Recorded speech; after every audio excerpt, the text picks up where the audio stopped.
اللہ تعالیٰ نے ارشاد فرمایا کہ جس دن اللہ اپنی پنڈلی کو ظاہر کریں گے، جو اللہ ہی جانتا ہے ان چیزوں میں متشابہات میں ہے، اس کی کیفیات ہمیں معلوم نہیں ہے، ان میں بحث کرنا بھی ناجائز ہے۔ اللہ اپنی تجلی ظاہر کریں گے تو اس میں اتنی اٹریکشن ہوگی، اس میں لوگ ایسے مبہوت ہو جائیں گے کہ سجدے میں گر جائیں گے۔ اس وقت سجدہ کرنے میں مزہ آئے گا، لذت محسوس ہوگی۔ فرمایا لیکن کچھ لوگ ایسے ہوں گے جن کی کمر تختے کی کر دی جائے گی، اور وہ سجدہ کرنا بھی چاہیں گے تو نہیں کر سکیں گے۔ یہ کون لوگ ہوں گے؟ فرمایا یہ وہ لوگ ہوں گے جن کو دنیا میں سجدے کے لیے، نماز کے لیے بلایا جاتا تھا، وہم سالمون، اس وقت ان کی کمر صحیح تھی، تختے کی نہیں تھی، یہ کمر جھکا سکتے تھے، سجدہ کر سکتے تھے، نماز پڑھ سکتے تھے۔ اس سے اندازہ ہوتا ہے کہ اللہ کی نظر میں دنیا میں جب ہمیں سجدے کے لیے بلایا جاتا ہے تو ہم اس کو ہلکا لیتے ہیں، لیکن اللہ کی نظر میں اس کی بہت بڑی قیمت ہے، بہت ویلیو ہے اللہ کی نظر میں اس کی۔ اس لیے خوب اچھی طرح سمجھ لیں کہ نماز کو ہلکا نہیں سمجھنا چاہیے۔ آج ہمیں بے نمازیوں کے بارے میں افسوس نہیں ہوتا، وہ تو پڑھتے ہی نہیں ہیں۔ نمازیوں کے بارے میں افسوس ہوتا ہے کہ جو نمازی بھی ہے نا، تو وہ بھی اپنی نماز کی ایسے حفاظت نہیں کرتے جیسے اللہ نے حکم دیا ہے۔ انہوں نے بھی ایک سائیڈ میں ایک چیز رکھا ہوا ہے کہ جب سارے کاموں سے فارغ ہو گئے تو چلو کیا پڑھ لیتے ہیں؟ نماز پڑھ لیتے ہیں۔ یہ جو قرآن میں اللہ نے فرمایا یوم یدع وہم کیا ہے، یوم یکشف عن ساق ویدعون الی السجود فلا یستطیعون خاشعۃ ابصارهم ترہقهم، نہیں، یہ آیت میں یوم یکشف عن ساق ویدعون الی السجود فلا یستطیعون، آگے کیا ہے؟ خاشعۃ ابصارهم ترہقهم ذلہ وقد كانوا يدعون الى السجود وهم سالمون۔ فرمایا دنیا میں انہیں سجدے کے لیے بلایا جاتا تھا، تو یہ کب بلایا جاتا ہے؟ اذان۔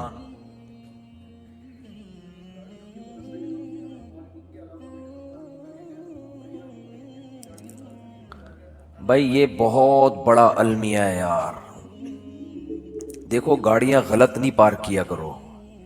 میں دیکھتا ہوں یہاں مدرسے کے گیٹ کے آگے کئی بار لوگوں نے گاڑیاں کھڑی کی ہیں۔ اتنی تو انسان میں سینس ہوتی ہے کہ جب گیٹ کھلے گا مدرسے کا تو اندر سے جو گاڑی باہر کیسے نکالے گا؟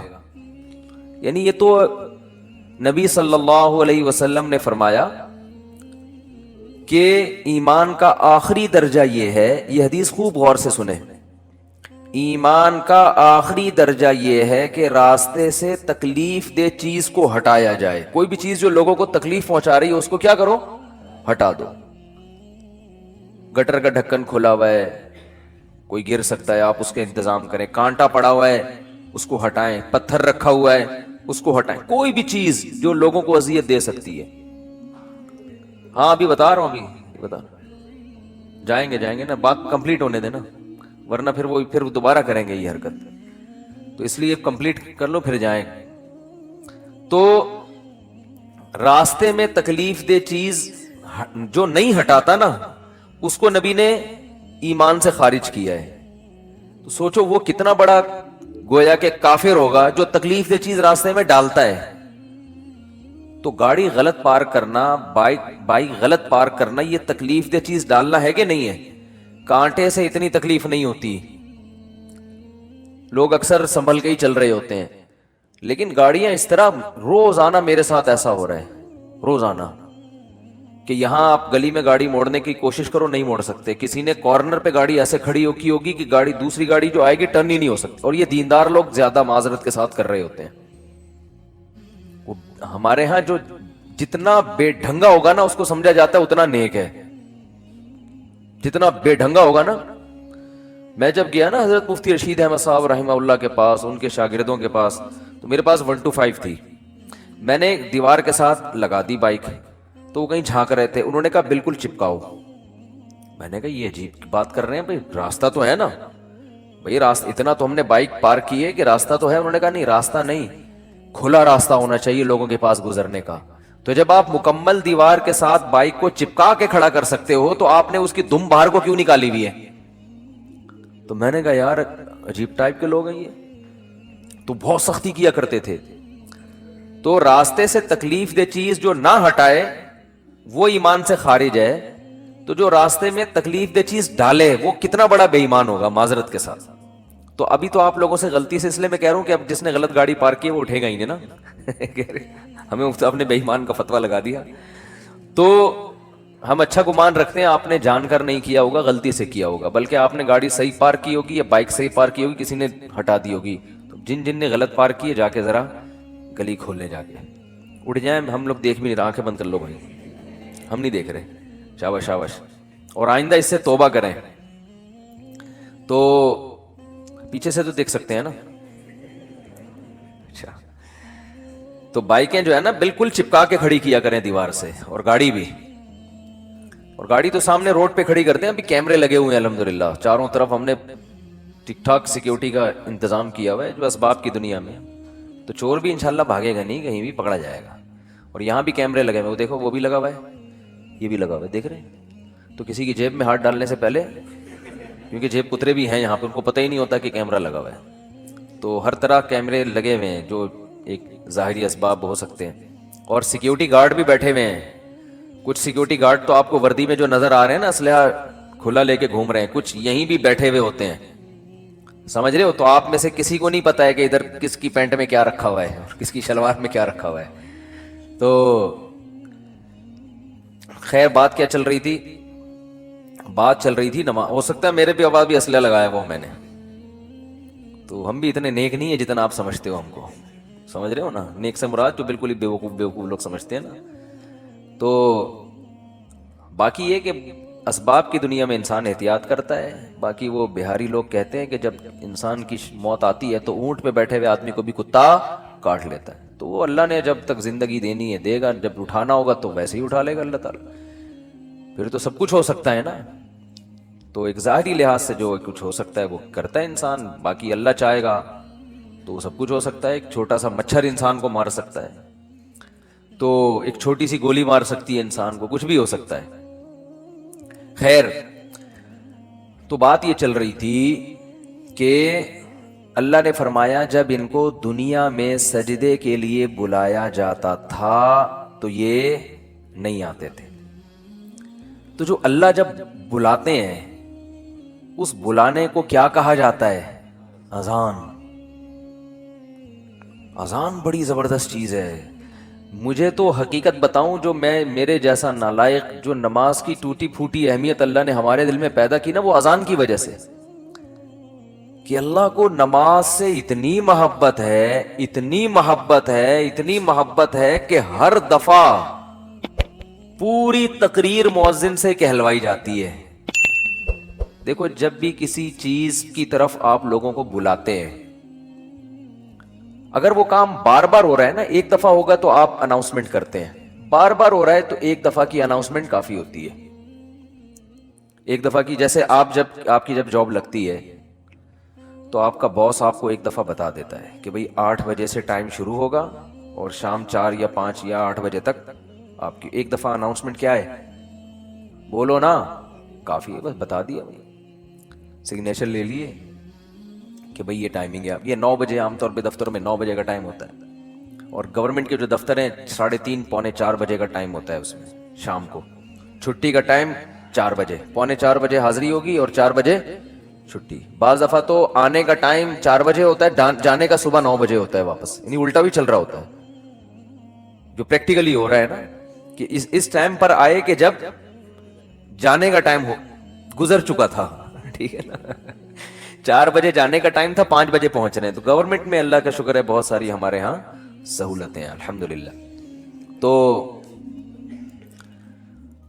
تو ابھی بات سے بات نکلتی ہے, چھوڑو اس کو یار, بات تو سجدے کی چل رہی تھی نا. تو اللہ تعالیٰ نے، ہاں میں یہ عرض کر رہا تھا کہ آپ کو ایک دفعہ بتا دیا جاتا ہے بھائی یہ ٹائم ہے اس پہ آ جانا. اب یہ تو نہیں ہوتا کہ جب 8 بجیں گے یا 9 بجے کا ٹائم آفس میں دیا ہے تو باس آپ کو فون کر کے بتا رہا ہوں آ جاؤ ٹائم ہو گیا ہے. کبھی ہوتا ہے ایسے؟ نہیں ہوتا نا. کیوں نہیں ہوتا؟ ان کو پتا خود آئے گا. اس لیے کہ کیا ملتا ہے سال کے آخر میں؟ روکھڑا ملتا ہے. روکھڑا ملے گا تو سارے کام ہوں گے، عزت بھی ملے گی، ترقی ہوگی آپ کی. دیکھا جاتا ہے نا پرائیویٹ اداروں میں تو دیکھا جاتا ہے، گورنمنٹ میں دیکھا جانا چاہیے کہ یہ اس کی حاضریاں کتنی ہیں اور کتنا اس نے کام کیا ہے. لہذا ان کو موٹیویٹ کرنے کے لیے آپ کو بار بار اناؤنسمنٹ کی ضرورت نہیں ہے. بار بار اناؤنسمنٹ کی ضرورت نہیں. ایک دفعہ اعلان دوبارہ کریں گے تو آپ ان کو بیوقوف بولو گے یار بس سر آپ نے بتا دیا نا 9 بجے کا ٹائم ہے، بس کیا ہے بار بار بھونپو لے کے گھر پہنچ جاتے ہو ہیں، لاؤڈ اسپیکر لے کے میرے دروازے پہ کھڑے ہو 9 بج گئے ہیں. یہ جو سحری جگانے والے آتے ہیں نا مجھے ان سے اسی وجہ سے الرجی ہے.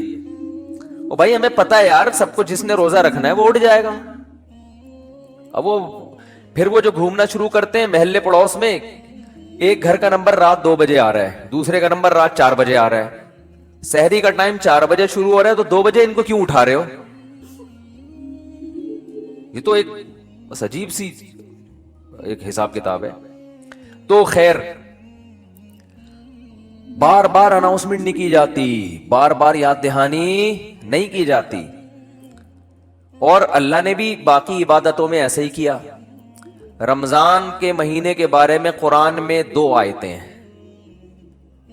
ایک تو ہے فمن شہید منکم الشہر فلیصم. اللہ نے فرمایا ایمان والو تم پر روزے فرض کیے گئے جیسے کہ تم سے پہلی امتوں پہ فرض کیے گئے تھے. وہ فرض ہو گئے نا. دوسری آیت کیا ہے؟ کب فرض ہوئے؟ شہر رمضان الذی انزل فیہ القرآن. رمضان کا مہینہ ہے. فمن شہید منکم الشہر فلیصم. جو پچھلی آیت میں اللہ نے فرمایا نا کہ روزے فرض ہوئے تو اگلی میں بتا دیا کون سے مہینے میں؟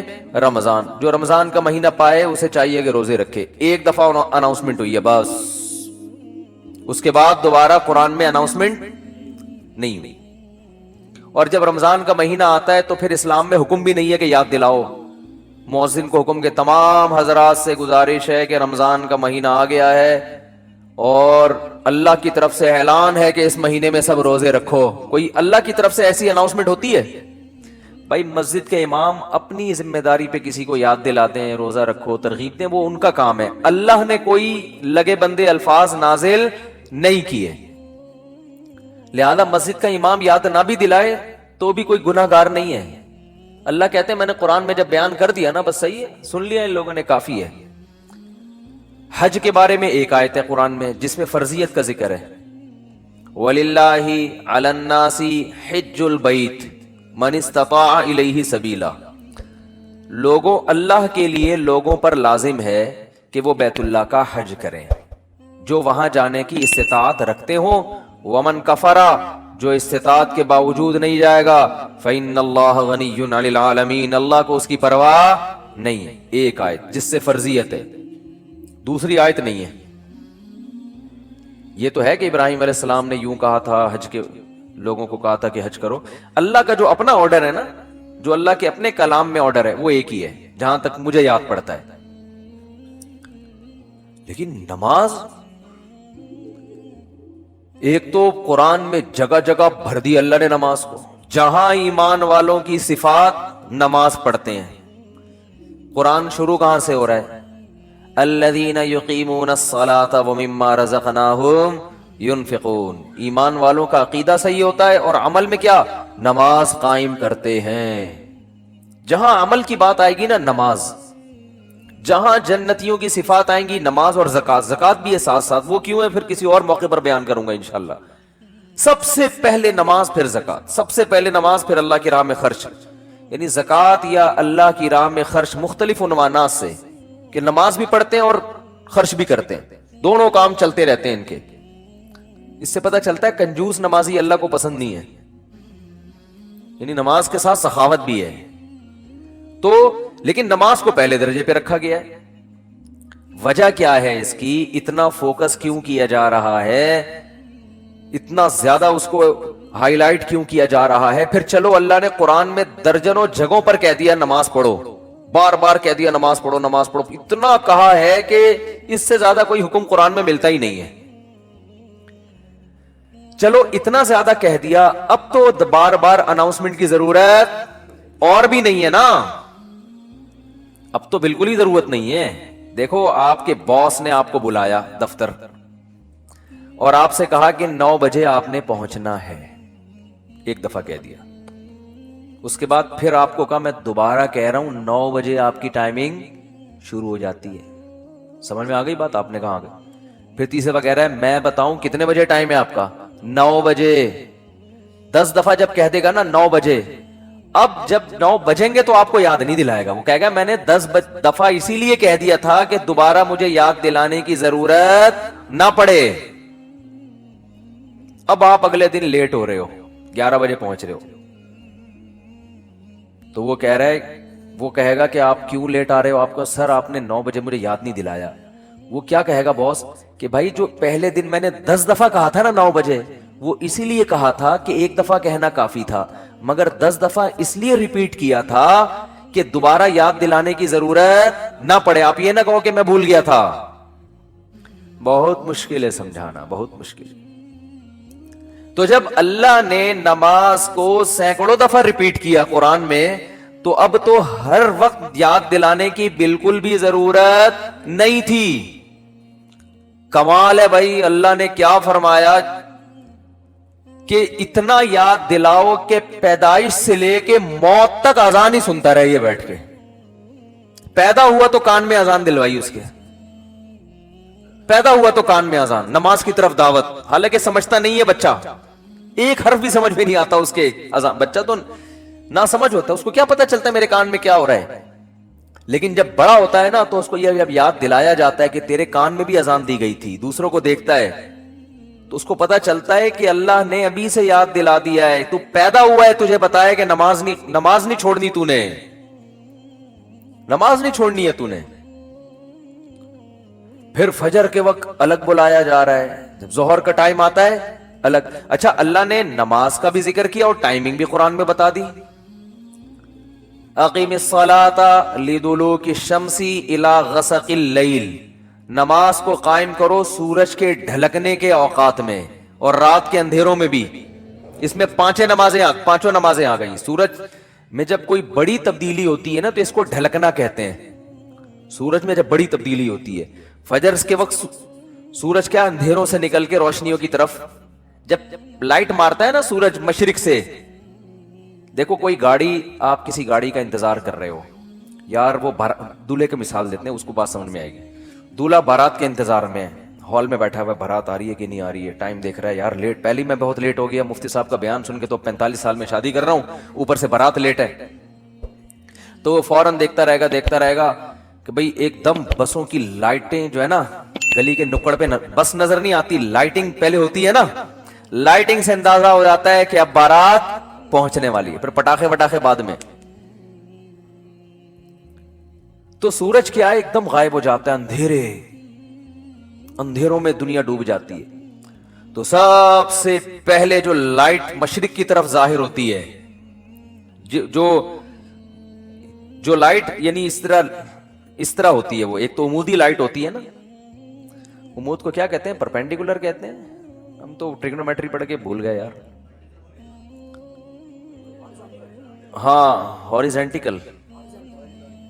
ہاریزنٹل میں لفظ بھول گیا، ہم نے بہت پڑھی ہے ہاریزونٹل. ایک ہوتا ہے پرپینڈیکولر، ایک ہوتا ہے بیس کہتے ہیں اس کو. بال چھوڑ ٹریگنومیٹری پھر بعد میں پڑھیں گے. بھی ایک لائن، ایک روشنی یوں آتی ہے، پھر ایک روشنی ایسے. جو یہ روشنی ہے نا اس کو صبح کاذب کہتے ہیں. صبح کاذب، یہ جھوٹی صبح ہے، یہ اس کی علامت نہیں ہے کہ سورج آ رہا ہے ابھی. اس کے بعد جب ایک دم افق پہ مشرق کی طرف آسمان کے کنارے پہ جو ایسے لائٹ پھیلتی ہے نا، یہ وہ والی لائٹ ہے جو بارات آتے ہوئے ٹرک جو بس مارتی ہے نا لائٹ، اب یہ آ گئی ہے. اس سے پہلے تو کوئی سگریٹ پی رہا تھا یا کیا کر رہا تھا. تو اس کو کہتے ہیں صبح صادق، سچی صبح. وہ پہلے والی صبح سے دھوکا ہوتا ہے کہ شاید سورج نکل رہا ہے، وہ اس لیے اس کو صبح کاذب کہا جاتا ہے. اور اس کے بعد آتی ہے صبح صادق.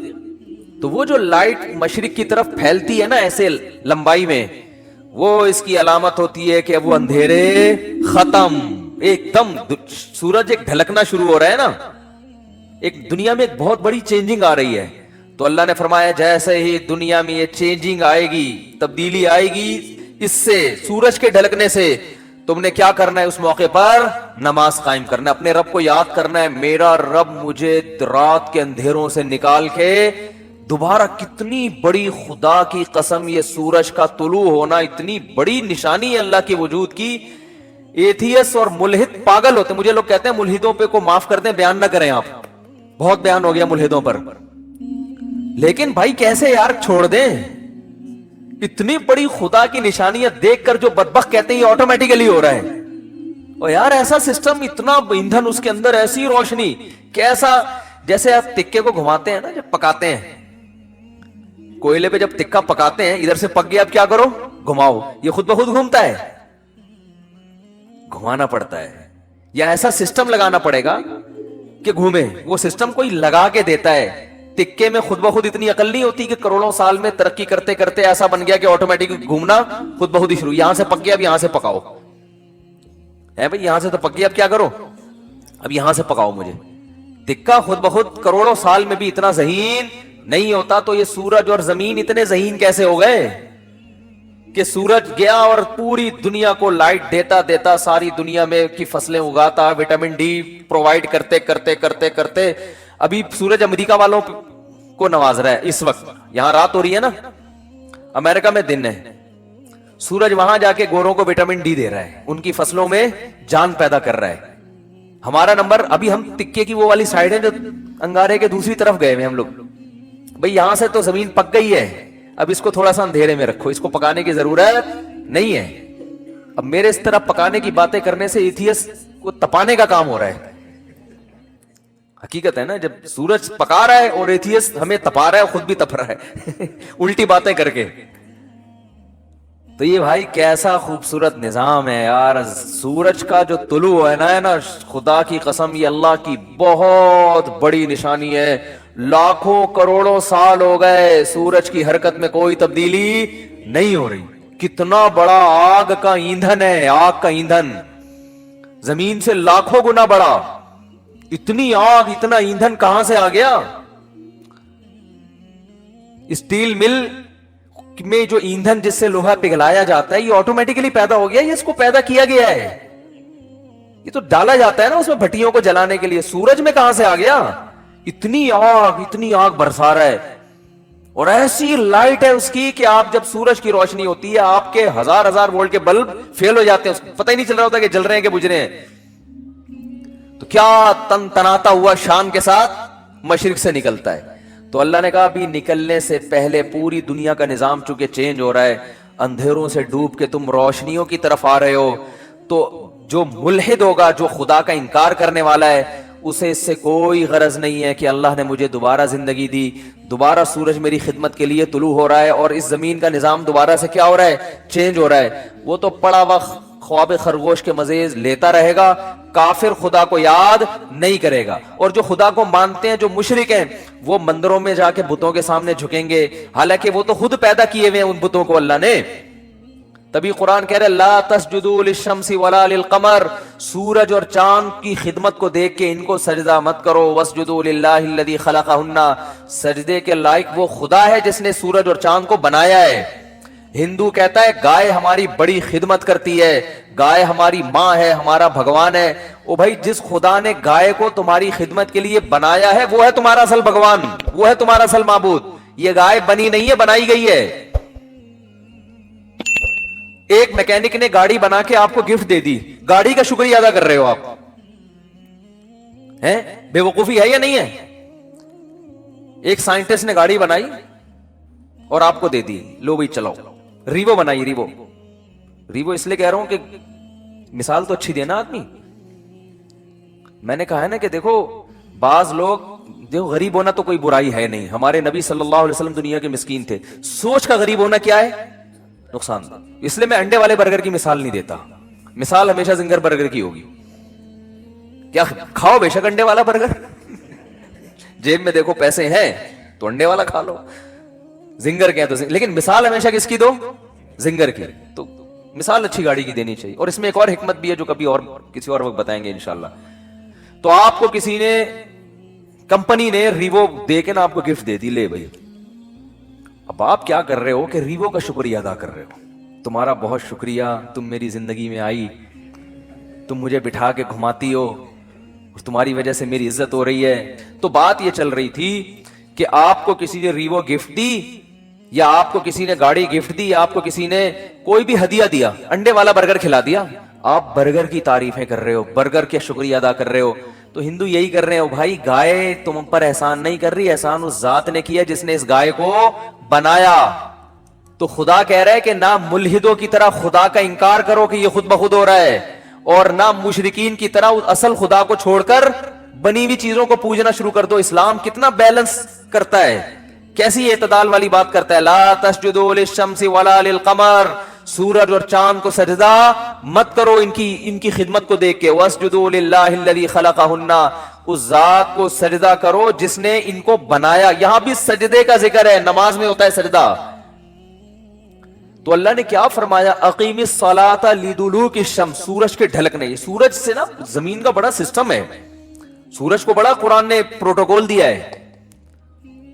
قرآن نے اپنی نشانیوں میں اگر میں یہ کہوں کہ جتنا سورج کو پروٹوکول دیا ہے شاید کسی اور نعمت کو نہیں دیا, تو شاید میری یہ دعویٰ غلط نہیں ہوگا.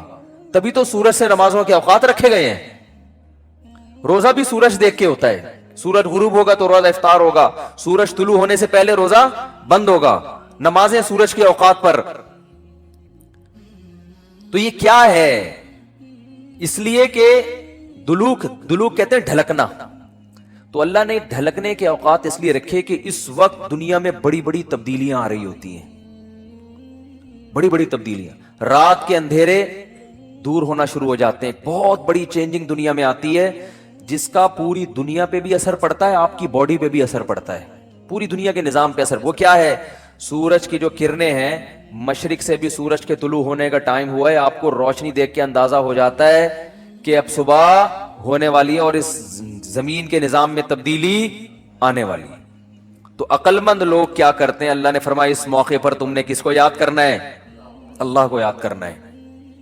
کس طرح, جس طرح اللہ کہتا ہے میں بتاؤں گا اس طرح یاد کرنا ہے.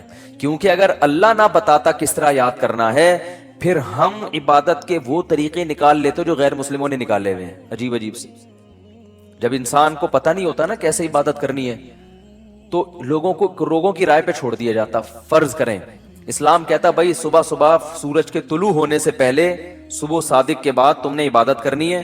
کیسے کرنی ہے, ہر آدمی اخپل طریقے سے کرے. تو لوگوں کے الگ الگ کانسیپٹ ہوتے, کچھ ایسے عبادت کرتے, وہ کہتے ہیں ہم اللہ کے لیے میلے کچیلے رہیں گے. یہ بھی ایک نظریہ ہے لوگوں میں. برما میں گیا, بدھسٹ نظر آئے, 6 مہینے سے کہا جاتا ہے کہ نہائے نہیں ہے. یہ ان کا خیال ہے کہ اس طرح بھگوان کیا ہوتا ہے, خوش ہوتا ہے, نہائے نہیں. کچھ ایسا کرتے کہ ننگ دھڑنگ رہنے کو عبادت سمجھتے.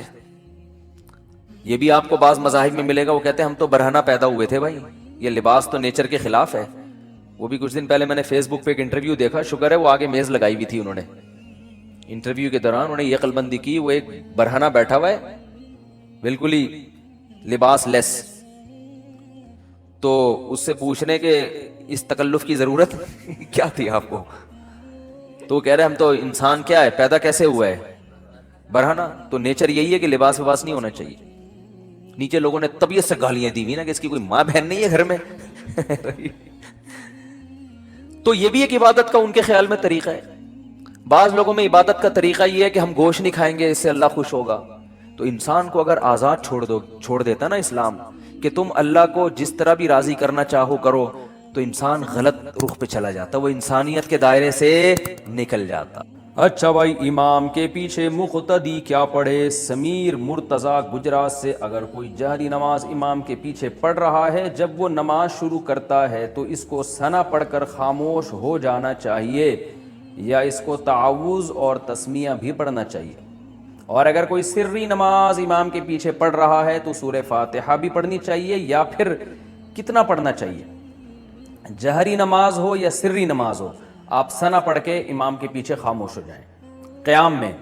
اس کی دلیل حدیث ہے رسول اللہ صلی اللہ علیہ وسلم نے فرمایا، بحقی کی حدیث ہے، من کان لہ امام فقراءۃ الامام لہ قراءۃ، جس شخص کا کوئی امام ہو تو آپ نے فرمایا امام کی قراءت مقتدی کے لیے کافی ہے، اور ناصر البانی رحمہ اللہ نے اس حدیث کو صحیح قرار دیا ہے۔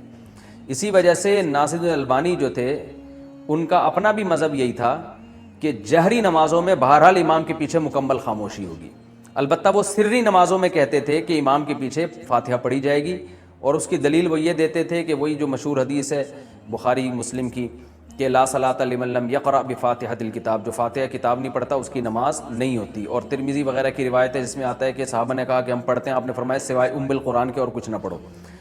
تو اور اقرأ بہا فی نفسک کے الفاظ بھی ہیں کہ تو اس بیس پر البانی رحمہ اللہ کا مذہب یہ تھا کہ بھئی جہری میں نہیں پڑھی جائے گی لیکن سری میں پڑھی جائے گی، لیکن احناف نے اس حدیث کو عام لیا ہے جس میں آتا ہے من کان لہ امام فقراءۃ الامام لہ قراءۃ، نبی نے فرمایا جس کا امام ہو امام کی قراءت مقتدی کے لیے کافی ہے، تو یہ جہری اور سری کا نبی نے کوئی فرق نہیں کیا اس میں، لہذا جہری میں بھی امام کی قراءت چاہے وہ فاتحہ ہو یا سورت ہو وہ مقتدی کے لیے کافی ہے، سری میں بھی کافی ہے۔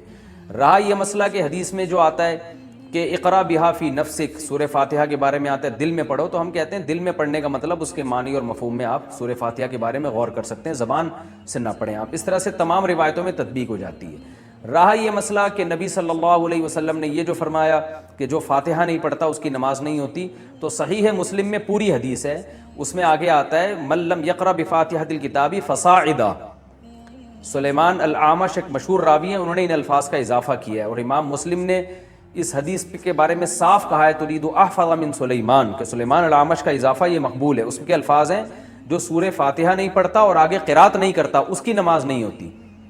تو اس سے پتہ چلتا ہے فاتحہ کے بعد قرات بھی ضروری ہے، اور اس کا کوئی بھی قائل نہیں ہے امام کے پیچھے قرات بھی کی جائے۔ تو ہم کہتے ہیں جیسے وہاں آپ یعنی یہ اس حدیث کو امام کے ساتھ خاص کرتے ہیں یا انفرادی نماز کے ساتھ خاص کرتے ہیں جس میں آتا ہے کہ فاتحہ پلس تلاوت بھی کرنی ہے آپ نے، تو یہ امام کے بارے میں ہے کہ امام اگر فاتحہ کے ساتھ تلاوت نہیں کرے گا یا منفرد جو نماز پڑھ رہا ہے وہ فاتحہ کے ساتھ تلاوت نہیں کرے گا اس کی نہیں ہوگی، تو اس سے پتہ چلتا ہے وہ حدیثیں جن میں صرف فاتحہ کا ذکر ہے وہ بھی صرف امام یا منفرد کے بارے میں ہے، مقتدی کے بارے میں وہ حدیثیں نہیں ہیں۔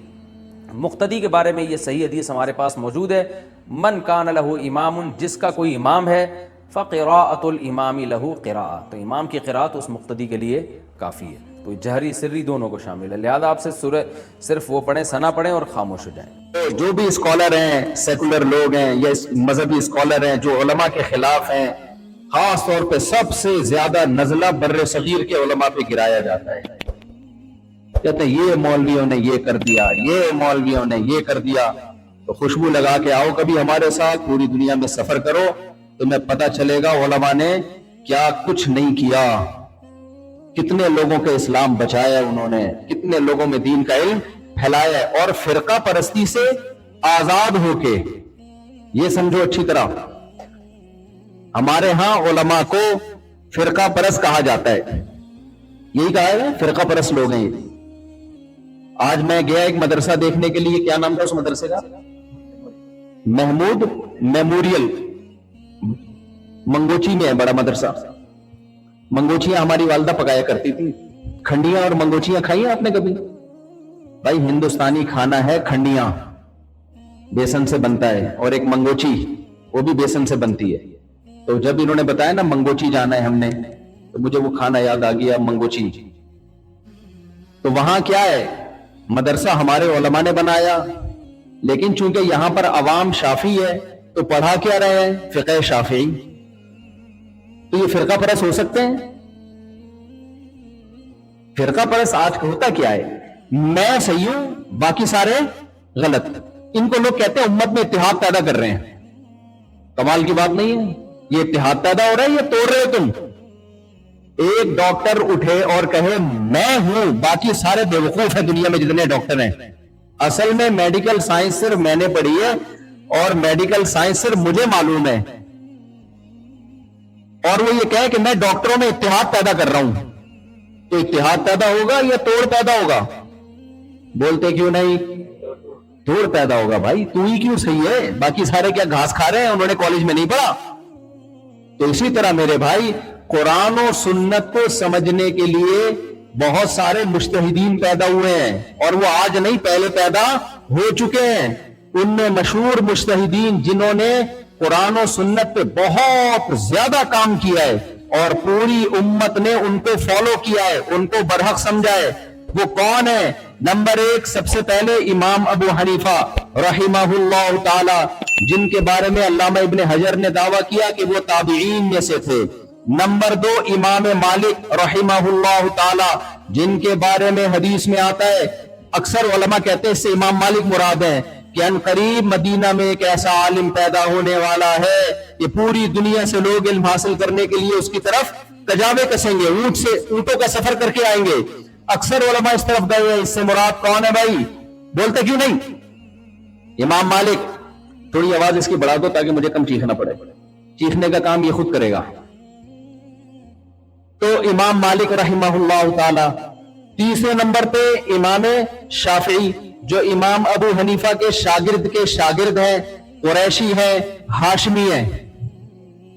چاروں اماموں میں امام شافعی کو یہ شرف حاصل ہے کہ آپ کا نسب نبی صلی اللہ علیہ وسلم کے نسب سے جا کے ملتا ہے, قریشی ہاشمی. اور علم میں کتاب الام, امام شافعی کی کتاب اٹھا کے دیکھو, آدمی حیران ہو جاتا ہے کہ علم کا سمندر.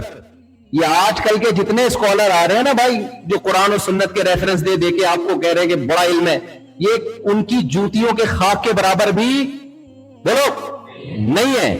اور چوتھے نمبر پہ امام شافعی کے شاگرد امام احمد ابن حنبل, جو امام بخاری کے استاد ہیں. یہ 4 فقہا گزرے ہیں جن پر 99.9% امت نے اعتماد کیا اور انہی کو فالو کیا ہے.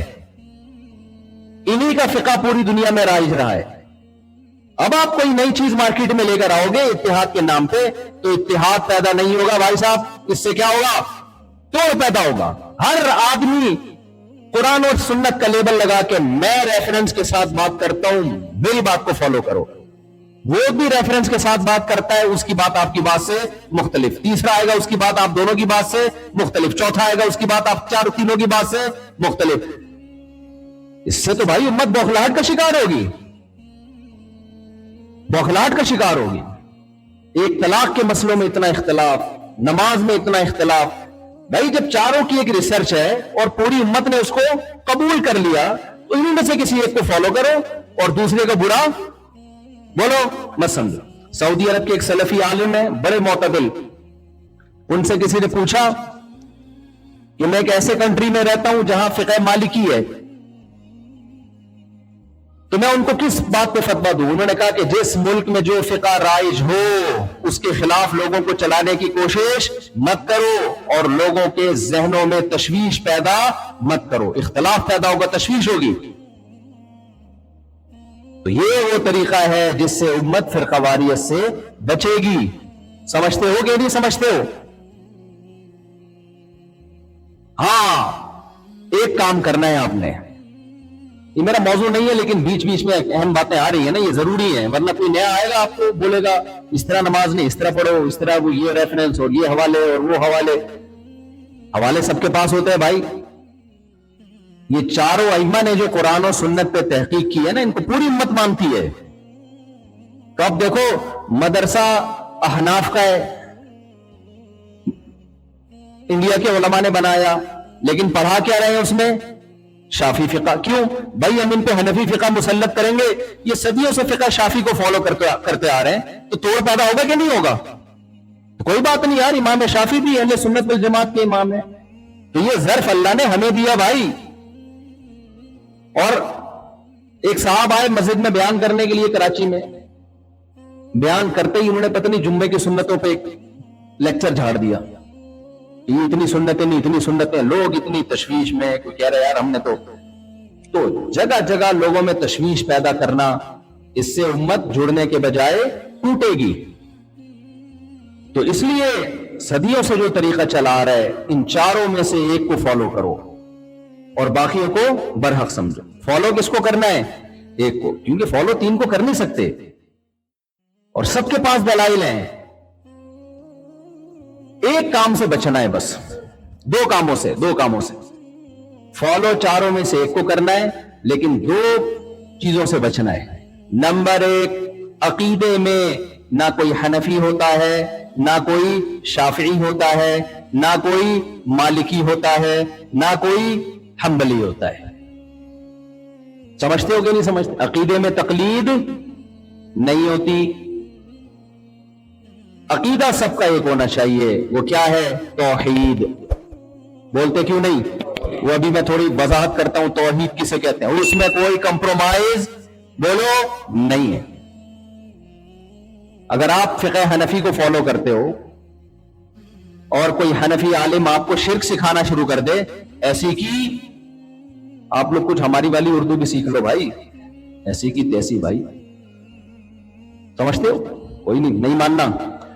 عقیدہ ہے کیا ہے؟ توحید۔ وہ میں ابھی ایکسپلین کرتا ہوں توحید کسے کہتے ہیں، کیونکہ یہ بھی بہت سے لوگوں کو کنفیوز ہو گئے ہیں۔ آپ دعا کرو اللہ وقت میں برکت دے، یہاں بہت سارے غیر مسلم الحمدللہ مسلمان ہوتے ہیں، لیکن یہاں کوئی ایسا مجھے ادارہ نظر نہیں آ رہا کہ ان غیر مسلموں کو لے لے اور اسی وقت سے ان کی تعلیم شروع کر دے۔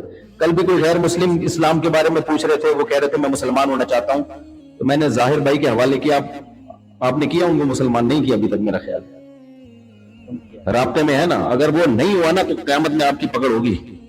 ہاں، وہ بیچارہ خود آیا تھا کل کہ مجھے اسلام سکھاؤ، یہیں کے مقامی افریقہ کے، کیونکہ وہ دیکھتے ہیں نا نماز پڑھتے ہوئے ہماری خواتین کو دیکھتے ہیں انہوں نے کیسا پردہ کیا ہے۔ اسلام میں اتنی اٹریکشن ہے کہ غیر مسلم کو اسلام کے قریب لانے کے لیے تبلیغ کی ضرورت ہے ہی نہیں، وہ خود ہی آئے گا، خود انسان کے بچے بن جائے۔ اگر ہم لوگ، آپ کہو گے ابھی ہم لوگ کس کے بچے نظر آ رہے ہیں آپ کو مفتی صاحب؟ پورے انسان کے بچے بن جائیں تو اسلام میں اتنی اٹریکشن ہے، کیونکہ غیر مسلم بیچارہ بوکھلاہٹ کا شکار ہے۔ یہ کوئی زندگی تھوڑی ہے کہ کوئی مقصد ہی نہیں ہے، کیا زندگی ان بیچاروں کی، شراب پیتے ہیں، زنا کرتے ہیں، بچے پیدا ہو رہے ہیں تو باپ کا نہیں پتا کس کا بچہ ہے، عورت کو چھوڑ کے بھاگ جاتے ہیں جب بچہ پیدا ہو گیا۔ یہ بوکھلاہٹ والی زندگی ہے، کوئی محبتیں تھوڑی ہیں۔ یہاں ہم گجراتیوں کو دیکھ رہے ہیں ماشاءاللہ کیسے رہ رہے ہیں، ہر آدمی ایک دوسرے کا سالہ ہے۔ کیونکہ میں یہاں آیا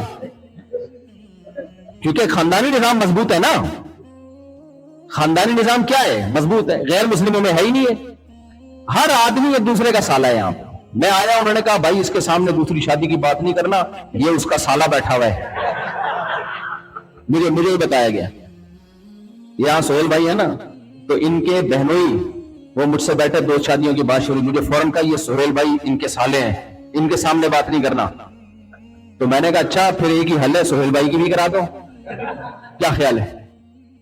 یہاں ہر آدمی ایک دوسرے کا سالہ ہے، سب رشتہ داروں میں شادیاں ہوئی ہیں۔ تو میں نے کہا تم تو کر ہی نہیں سکتے دوسری، تم لوگ تو کر ہی نہیں سکتے، کیونکہ سب ایک دوسرے کے سالے ہیں، سب نے ایک دوسرے کو کنٹرول کیا ہوا ہے۔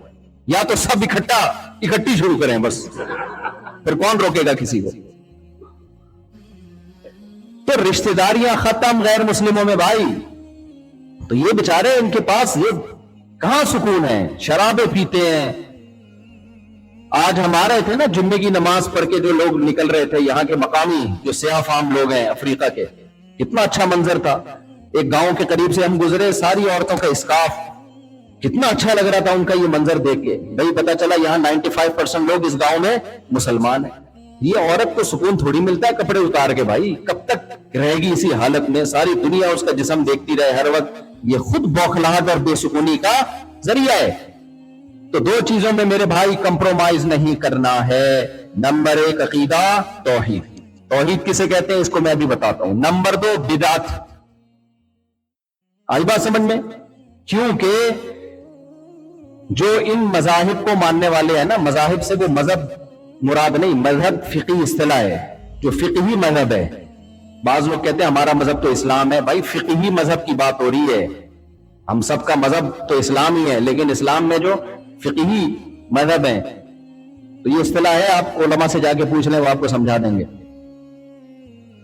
تو جو لوگ ان ائمہ کے متبعین ہیں نا، امام ابو حنیفہ کے، یا امام مالک کے، امام احمد بن حنبل کے، یا امام شافعی کے، ان میں ایک فالٹ ہے، ان میں اکثریت میں ایک فالٹ ہے، اور یہ گراؤنڈ ریئلٹی ہے۔ ان میں بہت سے لوگ، بلکہ اگر یوں کہا جائے اکثریت بدعتی ہوتی ہے. علماء ناراض ہوں گے، میں پیشگی معذرت چاہتا ہوں، تو یہ غلط نہیں ہے. سمجھتے ہو کہ نہیں سمجھتے؟ ایک میرا بیان گیا تھا کہ جو اہل حدیث ہیں، سلفی لوگ ہیں، جو ان مذاہب میں سے کسی ایک کو فالو نہیں کرتے، ان میں خوبی ہے بدعتی نہیں ہوتے وہ. اور ان مذاہب کو جو فالو کرتے ہیں ان میں خامی ہے، ان میں اکثر کیا ہوتے ہیں؟ بدعت. تو بہت سے علماء نے میرے خلاف بہت بولا کہ یہ دیکھو اہل حدیثوں کی تعریف کر رہا ہے. بھائی آپ اپنے اندر ایک خامی کو دور کر لو، بدعتیں چھوڑ دو. کیونکہ بدعت کرتے بھی ہیں اور وہ بدعت پھر ابو حنیفہ کے کھاتے میں بھی ڈالتے ہیں رحمہ اللہ. شافی لوگ بدعت کرتے ہیں اور وہ بدعت کس کے کھاتے میں ڈالتے ہیں؟ بولو، امام شافی کے کھاتے میں. حنبلی لوگ بدعتیں کرتے ہیں اور وہ بدعت کس کے کھاتے میں ڈالتے ہیں؟ امام احمد حنبل کے کھاتے میں. مالکی لوگ بدعت کرتے ہیں اور کس کے کھاتے میں ڈالتے ہیں؟ امام مالک کے. میں تو دنیا میں گیا ہوں، ترکی میں ایسی ایسی بدعتیں دیکھی ہیں، الامان والحفیظ. جب ان سے کہا جاتا ہے یہ کیا، کہتے ہیں ہم حنفی ہیں. ابے بھائی حنفی ہو تو امام حنیفہ نے کب ان بدعتوں کا کہا ہے؟ امام حنیفہ تو وہی بات کریں گے نا جو قرآن و سنت کی ہوگی بات. تو دو چیزوں سے اپنے آپ کو بچانا ہے. جو چیز قرآن و سنت سے ثابت نہیں ہے اس کو فالو بولو نہیں کرنا. اور عقیدے میں کیا اختیار کرنا ہے؟ توحید. اب کون سی چیزیں قرآن و سنت سے ثابت نہیں ہے؟ بہت ساری چیزیں. ربیع الاول میں ہم جو کچھ کرتے ہیں، بتاؤ صحابہ کے دور میں بھی ربیع الاول آتا تھا کہ نہیں آتا تھا؟ بولتے کیوں نہیں؟ آتا تھا. آپ مجھے ایک بات بتاؤ، نبی صلی اللہ علیہ وسلم نے ارشاد فرمایا کہ اس امت میں 73 فرقے ہوں گے، 72 کے 72 جہنم میں، صرف ایک جنت میں. یہ سنی ہے نا آپ لوگوں نے حدیث. اب صحابہ نے پوچھا یا رسول اللہ وہ جو ایک جنتی ہے وہ کون سا ہوگا؟ تو آپ صلی اللہ علیہ وسلم اگر اس فرقے کا نام بتا دیتے کہ وہ فرقہ ہوگا دیوبندی فار ایگزامپل، تو ساری دنیا کے سارے مسلمان اپنے نام کے ساتھ کیا لکھتے؟ سب شناختی کارڈ چینج کر دیتے. غفار بھائی دیوبندی، وسیم دیوبندی، مفتی طارق مسعود دیوبندی، جناب محترم الیاس قادری دیوبندی. سارے کیا بن جاتے؟ نبی صلی اللہ علیہ وسلم اگر صحابہ نے پوچھا یا رسول اللہ وہ جنتی فرقہ کون سا ہوگا، اگر آپ صلی اللہ علیہ وسلم اس کا نام بتاتے، اس فرقے کا نام ہوگا بریلوی، تو ہم سب کیا ہوتے بھائی؟ اس مسجد کا رنگ بھی ہرا ہوتا، میری پگڑی کا رنگ بھی کیا ہوتا؟ ہرا ہوتا. سب ہرے ہرے یہاں بیٹھے ہوئے ہوتے. زردے کا رنگ بھی کیا ہوتا؟ ہرا ہوتا. زردہ ہوتا ہی نہیں، اس کا نام ہم چینج کرتے. زردہ تو زردی سے نکلا ہے نا، زرد رنگ کا. ہم زردے کا نام کیا رکھتے؟ ہردا رکھ دیتے، ہریالی سے. اگر نبی صلی اللہ علیہ وسلم فرما دیتے اس فرقے کا نام اہل حدیث ہوگا تو پھر ہم سب اہل حدیث کہلاتے. نہ آپ صلی اللہ علیہ وسلم نے نام نہیں بتایا، آپ نے علامت بتائی تاکہ ملتے جلتے ناموں سے دھوکہ نہ کھاؤ. علامت دیکھو، علامت جس میں یہ علامت پائی جائے گی وہ ہوگا جنتی، اور جس میں یہ علامت جتنی کم پائی جائے گی اتنا وہ جہنم کے قریب ہوگا. وہ علامت کیا ہے بھائی؟ آپ صلی اللہ علیہ وسلم نے فرمایا ما انا علیہ و اصحابی. کیا زبردست بات کی سید الانبیاء صلی اللہ علیہ وسلم.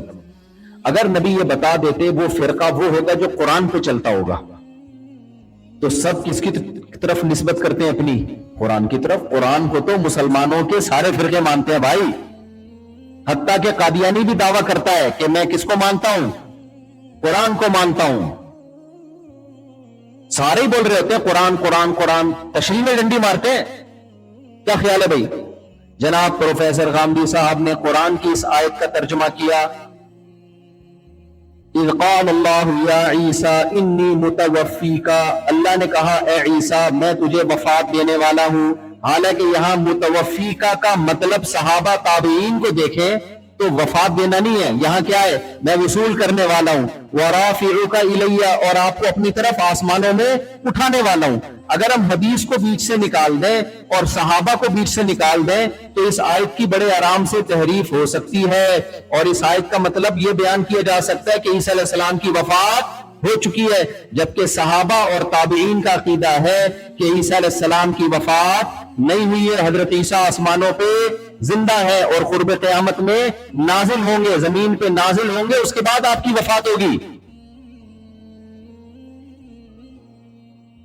تو اللہ نے، نبی نے یہ نہیں فرمایا کہ وہ قرآن کو مانتا ہوگا، نہ، مانتا ہوگا، لیکن یہاں یہ نہیں بتایا، کیونکہ ہر باطل فرقہ لیبل کس کا لگاتا ہے؟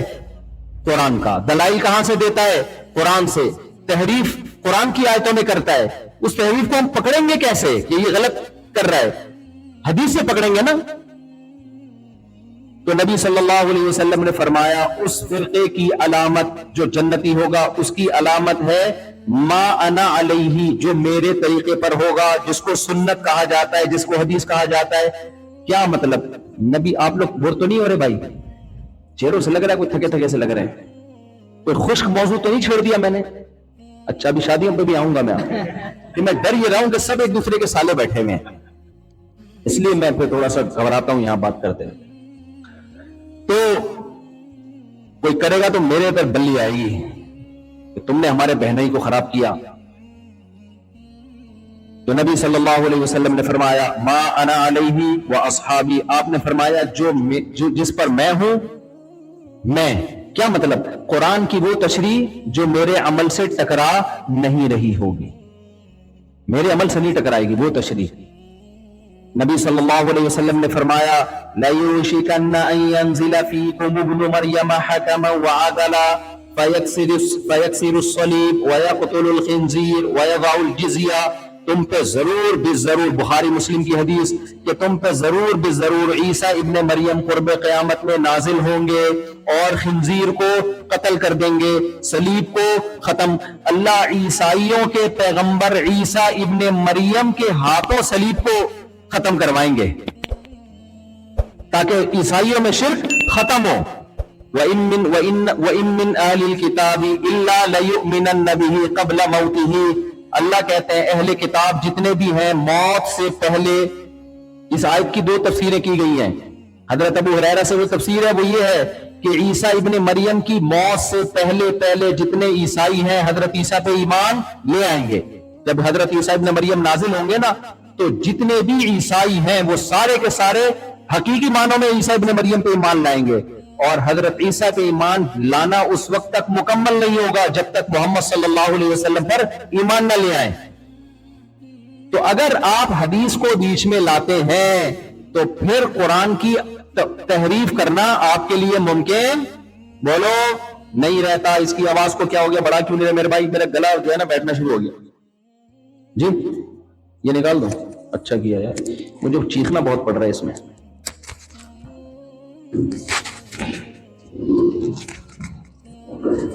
ابھی تو صحیح ہو گیا.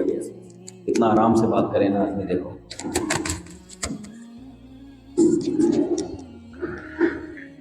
اب میں آرام سے بات کروں گا، ٹھیک ہے؟ تو پہلی بات کیا ہوئی؟ قرآن کے ساتھ کس کو لاحق کیا جائے گا؟ حدیث کو. قرآن کی ایسی تشریح کرنا جو حدیث سے میچ نہیں کرتی، وہ تشریح شریعت میں معتبر نہیں ہے. اب بہت سے لوگ قرآن کی آیت پڑھتے ہیں فَبِذَلِكَ فَلْيَفْرَحُوا، بھئی اس قرآن کی وجہ سے تم خوش ہو جاؤ، نبی کی وجہ سے تم خوش ہو جاؤ. تو کہتے ہیں دیکھو ہم خاص دنوں میں ربیع الاول منائیں گے، ہم یہ کریں گے، ہم جو بھی کرنا ہوتا ہے وہ کرتے ہیں. اب ہمیں کیا کہ قرآن کہہ رہے خوش ہو جاؤ. بھائی اگر قرآن کے ایک مطلب یہ ہوتا تو نبی کرتے نا؟ کیا خیال ہے؟ نبی عمل کرتے کہ نہیں کرتے؟ یہ آپ قرآن کی ایسی تشریح کیوں کر رہے ہیں جو نبی نے جس پر عمل نہیں کیا؟ اس لیے نبی صلی اللہ علیہ وسلم نے جنتی فرقے کی پہلی علامت بیان کی ما انا علیہ، جو میری سنت پر ہوگا. یعنی قرآن کی ایسی تشریح جو نبی کے طریقے سے میچ ہی نہیں کر رہی، اس تشریح کو مسترد کر دیا جائے گا. بات یہاں تک ختم نہیں ہوئی. فرمایا ما انا علیہ و اصحابی، میرے ساتھ پھر میرے صحابہ کو بھی فالو کرتا ہو. کیا مطلب؟ میری باتوں کی ایسی تشریح جو صحابہ کے عمل سے میچ نہیں کرتی، وہ تشریح بھی معتبر نہیں ہے. یہ تین چیزیں ملائیں گے تو اسلام بنے گا، قرآن، سنت اور اجماع صحابہ. سمجھ میں آ رہی ہے بات کہ نہیں آ رہی؟ تو اہل سنت والجماعت، جو پکے اہل سنت والجماعت ہیں، وہ قرآن کو بھی حجت مانتے ہیں، حدیث کو بھی حجت مانتے ہیں، اور اجماع صحابہ کو بھی حجت مانتے ہیں. اگر قرآن و حدیث کی کوئی تشریح کرتا ہے جس پہ صحابہ کا عمل نہیں ہے، وہ تشریح بھی معتبر نہیں ہے. ہم 3 طلاقوں کو 3 کیوں مانتے ہیں؟ اکٹھی 3 طلاقوں کو. بھائی آپ قرآن کی ایسی تشریح کر رہے ہو، کسی ایک صحابی سے بھی ثابت نہیں ہے کہ انہوں نے اکٹھی 3 طلاق کو 3 کا ایک کہا ہو، ایک سے بھی ثابت نہیں ہے. میں سمجھا پا رہا ہوں اپنی بات؟ آپ کیسی تشریح کر رہے ہو حدیثوں کی؟ کیا صحابہ کو سمجھ میں نہیں آئی تھی وہ تشریح؟ عبداللہ بن مسعود سے پوچھا گیا 3 طلاقیں اکٹھی کتنی ہوتی ہیں؟ 3 ہوتی ہیں. عبداللہ بن عباس سے پوچھا گیا اکٹھی 3 طلاقیں کتنی ہوتی ہیں؟ 3 ہوتی ہیں. ابو ہریرہ سے پوچھا گیا اکٹھی 3 طلاقیں کتنی؟ 3 ہوتی ہیں. حضرت علی کی طرف کسی نے نسبت کر دی، وہ 3 طلاق کو ایک مانتے ہیں. حضرت علی کو پتا چلا، شدید غصے کا اظہار کیا، اور پھر یہ ساری روایتیں میں نے اپنی کتاب میں ذکر کی ہیں، طلاق ثلاث پر میرے ایک رسالہ ہے اور ویڈیو بیان بھی موجود ہے. تو حضرت علی نے اکٹھی 3 طلاقوں کو کتنا کہا؟ بولو 3. حضرت عثمان نے اکٹھی 3 طلاقوں کو کتنا کہا؟ 3 کا. اور بہت سارے صحابہ ہیں، کوئی ایک بھی نہیں ملتا بھائی ہمیں جنہوں نے اکٹھی کوئی 3 طلاقیں دے کے آیا اور بولا کہ ایک ہوئی ہے.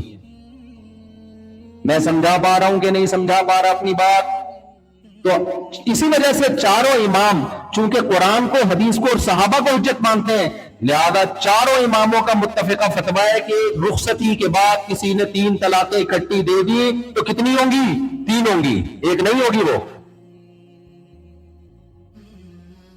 تو